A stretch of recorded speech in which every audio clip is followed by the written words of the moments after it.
tends to be French. I don't know why the French thing specifically helps the con. I think it's just because you're not expected to be conned by a Frenchman. Well, if you're not going to be a con artist and you think, well, what does my accent remind people of? And then you think French, cooking, maybe gets a wooden spoon, carries that around with him, suddenly the story holds a lot of water. Exactly. And then a couple of months later, my friend and I, who'd also been conned, were both walking down the road and we saw him again. And we thought, my God, this is the moment we can, finally get our cash back. And so we sort of walk up to him and we sort of leap out from a little shop doorway and say to him, do you remember us? You get some money from us? He went, oh, yes, I do, actually, yeah. So where's our money? He said, this was amazing. His excuse was, he said, it's round the corner. Wait here, I'll go and fetch it. We went, no, come on. He said, okay, alright, there's the guy that carries my wallet. Big bruiser of a bloke nearby. I went up to him, I said, can we have our money? He went, I ain't got your money. And I suddenly realised at that moment that without the threat of violence, there's no way I'm going to get my money back. And you're suddenly confronted with the fact that you can't do anything about it. Unless you are a judo expert or a ninja, there's no way of getting your cash back. And so to this day, I'm still £20 down to a dodgy Frenchman. And so if you have ever come across a dodgy Frenchman in Oval, or again, if you have similar Frenchman-related stories, 64046, again, public service broadcasting at its very best. Be warned, people. Be warned. Before the trail there, we had a tune by Aberfeldy, Scottish indie pop outfit from their album of last year, Do Whatever Turns You On. The tune was Hypnotised. It's the Steve Show, BBC Six Music, with me, Stephen Merchant. We've got a bit of admin to take care of. Harry, you wanted to flag something up about Wilco, that you were slagging them off earlier. Yeah, I assume, I accuse them of ripping the fans off, basically, so they're re-releasing the album with a few extra tracks. Apparently in the States, you can follow some instructions from the website if you've already bought the album, and you can get the tracks, you can download them for free, and I assume that will be available in the UK as well. Oh, good, very nice. I apologise to Wilco. You should apologise to Wilco. They are big fans of the show. And Sammy, you also want to make a public apology. I would just like to apologise to everyone for turning into a puddle of girl before. A big puddle of girl. A big puddle of girl. There's no other way to describe it. I do kind of just start going when I'm around someone I really like, and there's only kind of 3 people who will ever make me do that, and Duke's one of them. So I apologise. You've never done it around me. Deeply, deeply gutted. So I'm really sorry for that. Did you enjoy Duke's special? I really did. I'm still kind of flushed in the face. It's really weird being that close to somebody who's so brilliant. I mean, just the 3 of them made so much great noise. You have had many, many great moments thanks to the Steve Show, haven't you? Yes. Are you gonna thank us right now? Yes, I'd like to make a thank you to you personally and not anybody else involved with the show. Thank you. Thank you very much indeed for that lovely, unsolicited thank you. It's very, very sweet of you. Okay, so we've just got time, I think, for Rufus, your musical choice for this week, and you've come up with what? I have. Well, Steve, a few years ago, there was a film called Tootsie. I think it was 2 or 3 years ago. It won Best Foreign Language Film at the Oscars. It was based on a novel by Athol Fugard, who's my favourite playwright. I went to see it, and it's one of those few films that I saw, and the next day I went out to get the soundtrack, because there's a few films. I read the Ocean's. When I first saw Ocean's 11, I thought it was fantastic. Got the soundtrack the next day, and Stranger Than Fiction was another one, actually, with all the Spoon songs on it. And Tootsie was another. I bought it, and this is a song that's it's called Kwaito. The type of music is Kwaito. It's basically South African hip hop. It comes from originates in Johannesburg in the mid-90s. It's really, really angry, energetic, exciting music. And it says on Wikipedia that the lyrics are shouted or chanted instead of rapped or sung. It's small wonder, therefore, that Zola, who sang this, is doing a posthumous collaboration with Tupac to celebrate or mark the passing of Tupac Shakur on the 13th September. So this is the first track from the Tootsie soundtrack, and it's called Mdwemble. Nicely done. Thanks. Rufus, what was the tune? It's by Zola, and it's called I can't get this right. Mdwemble. Thank you. It's Oza. I can't do it. Oh, I know, because you're not. That's not. It's not one. I speak 6 African languages. I know you do. Yeah. And that one, of course, sadly not one of them. Well, thank you very much indeed to everyone who's contributed to the Steve Show this week. We've got Harry, of course, Rufus, and Sammy, still slightly shaken by her close proximity to Duke Special. Another big Steve Wright style round of applause for the Duke Special. Absolutely fantastic live music. We've had some cracking live music of late, and there'll be none next week. So it's going to be a poorer show for that. Thank you, of course, to Jude for sorting out so many of these things. We'll leave you with the Broken Family Band, recent single from them, Leaps, and it's Stuart McConey's lovely, lovely freak show coming next. Thank you very much for listening. Bye.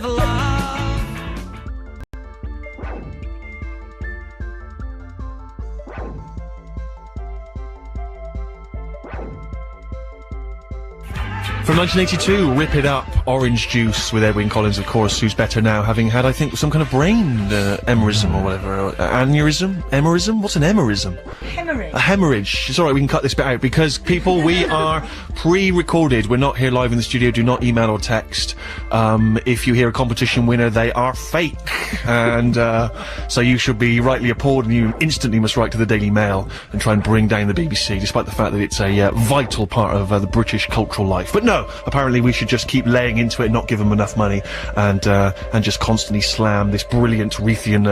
I don't even want to get into it, but you can see where my feelings lie, and that's not just because they pay me £14 a week to come on the radio and play records at you to a small but occasionally appreciative audience. And so it's nice to be here. As I say, pre-recorded though we are, and I'm away doing other more important things, chiefly celebrating my birthday.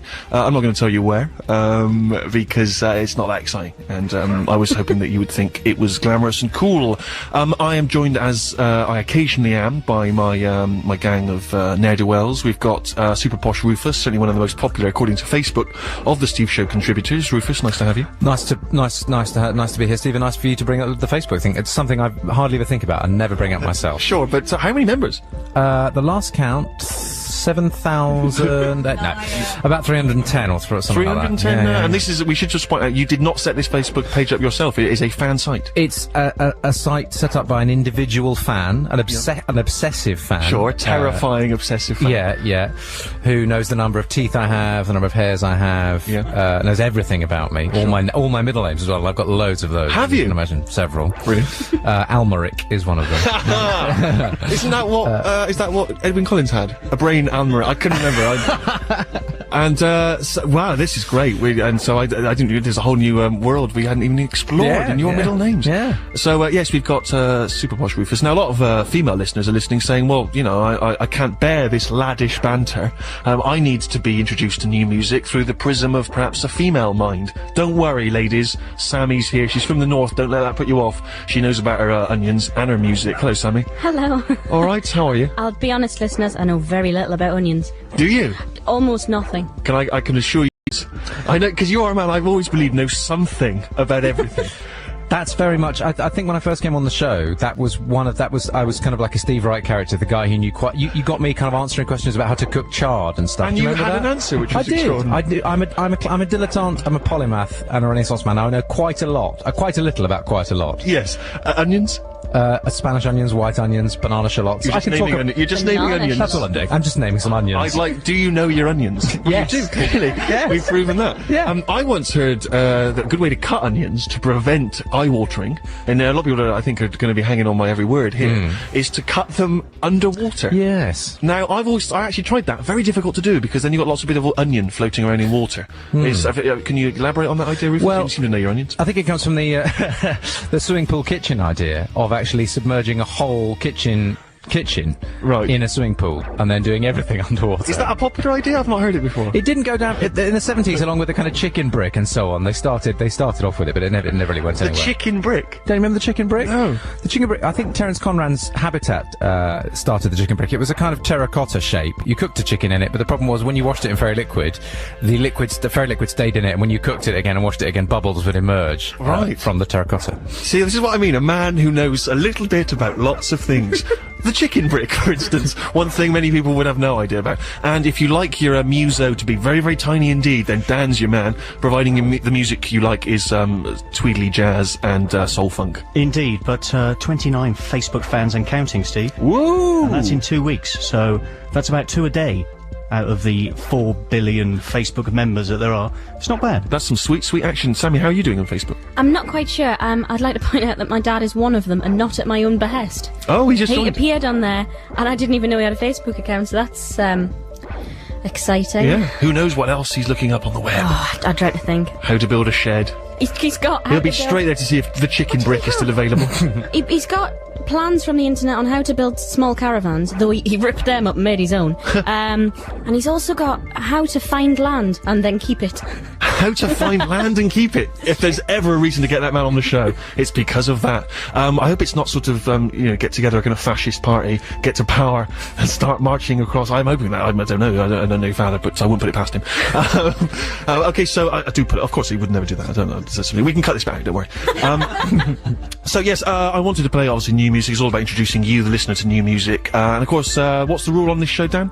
It's new music. That doesn't mean that it's new music. It could be old music that's new to you because you haven't heard it. Thank you. Or that because Got to get a punchier version of that together somehow, haven't we? it is a gotta get that complicated together. rule. It's very complicated. Well, let's just play something by The National then, which is new to some people and is actually quite new as well. Perfect.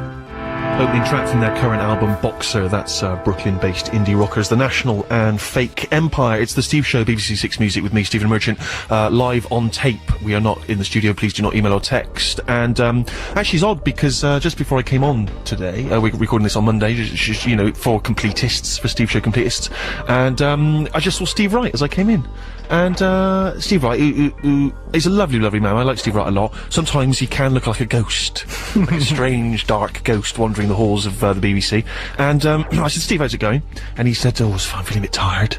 And you know what? I thought to myself, you know what, Steve? I am. And I suspect my gang here are feeling tired. They've had a high day's work. But I don't imagine that Steve Wright let his standards drop on today's show. I imagine it was still full of life. If you ever listen to the Steve Wright show, as I sometimes do, he lives in a sort of weird kind of netherworld, like the Land of Oz, that's never impacted by news, tragedy, and that's exactly what I want this show to be, an oasis of charm and upbeatness. Alright, so if you're feeling tired, guys, I want you to think of Steve.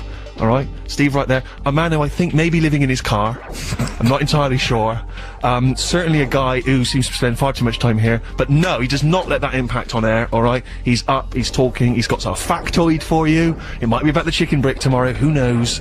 But this guy does not let his standards drop. That's exactly what I want from this show, okay? You with me, guys? Yeah. Yeah, I'm with you, Steve. See, Rufus, you are an absolute pro, and you've offered exactly the kind of energy I was hoping in that, Dan's was mediocre. I don't know what Sammy was doing. It was almost patronising from Sammy. I'm just a bit confused. I was actually thinking of facts. Were you? I was trying to think of facts. Off you go. In my mind. St John's Wood is the only underground station that doesn't contain any of the letters from the word mackerel. I think you'll find that to be true. I think you will find that to be true. And there's probably an awful lot of older listeners thinking, well, that's obvious. I've charmed people down the pub with that many, many times. There's a lot of younger student listeners thinking, well, thank you very much, Sammy. Indeed, I'm going to be impressing people at the Union tonight with that one, just before they play something by the Claxons. Talking of facts, I was having lunch earlier with a friend of mine, and it was very pleasant in Hampstead, but it was ruined by a little old lady, an 89-year-old lady, who came in. She sat next to us, and I knew as soon as she sat down she was going to be trouble.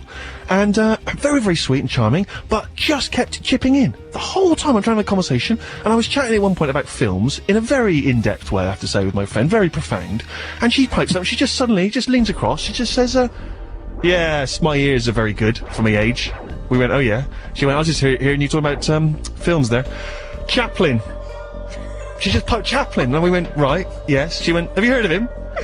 We went, yeah. She went, Charlie Chaplin? We went, yeah. She said a documentary about him last night, brilliant. And off she went about Charlie Chaplin. We just politely nodded, tried to get back to our conversation. She then piped up, what do you make about, Ken Livingstone going to India? What's that? What do you think of that? The mayor going to India. And we said, well, what? Is he gone to India? Yeah, he went to India today. What do you think of that? Shouldn't he be in London? What are we doing? Paying for him to go over there? And we said, well, we don't know. And then she went, Mahatma Gandhi, he was a terrorist. he was a terrorist? She was going, yeah. And she started getting into this. She was going, they were happy before Mahatma Gandhi got involved. But not in this, I mean, I'm making her sound more vicious than she was. She said it in a more gentle and pleasant way. But the weirdest was then she said, well, that thing about Ken Livingstone is, he's gay. And we said, I'm not sure I've ever heard that. He went, yes. I remember in 1960, I was in Hampstead, and it was all around in the local community, because he was running down a hill, he'd been found in a gay pub. And we went, well, why would you have been aware of Ken Livingstone in 1960? She went, yeah, well, he was in the council, wasn't he? We went, no, surely, I mean, I don't know how old he is, but that'd have made him about 13 or 14. He wouldn't have been in the council. And she went, well, in the 60s or 70s. And then she said, you just don't know. You don't know anything, you young people. And so, we instantly